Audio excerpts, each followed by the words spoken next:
18 কোটি টাকা দিয়ে মেশিন না চুরি কইরা একটা ফরিদপুর একটা গোপালগঞ্জে ফেলে রাখছে, খুলনাতে ফেলে রাখছে, অবসলিউট হয়ে গেছে। এই দেশের সম্পদ।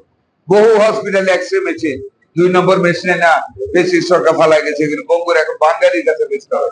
কাজে এখন এই অবস্থা থেকে দেশ থেকে উঠে আনতে যদি বলেন কতদিনে, ইট ইজ ভেরি ডিফিকাল্ট হচ্ছে।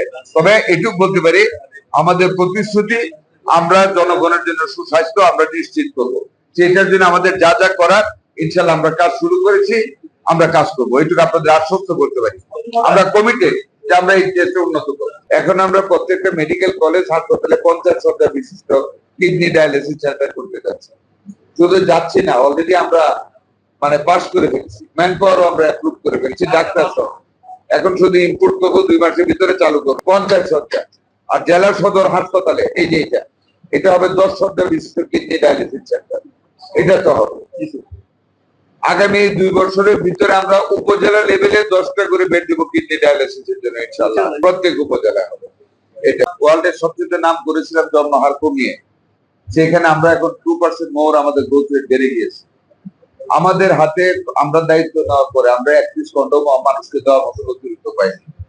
সুখী ট্যাবলেট নাই, আপন নাই, মেয়েদের আরো 2-3টা নাম আছে কি কি তারা ব্যবহার করে, কোনোটাই নাই।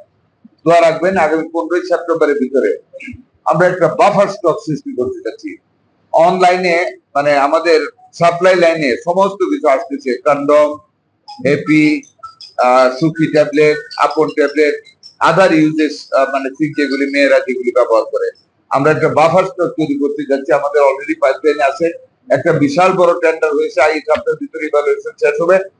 সেপ্টেম্বরের শেষ থেকে দোয়া রাখবেন আমরা একটা ব্যাপক হারে ফ্যামিলি প্ল্যানিং এর ক্যাম্পেইন করতে যাচ্ছি, যাতে রাস্তাঘাটে পর্যন্ত যাতে জিনিস পাওয়া যায়, মানে ইজিলি অ্যাভেলেবল করবো মানুষের কাছে, যাতে করে জন্মহার কমানো যায়।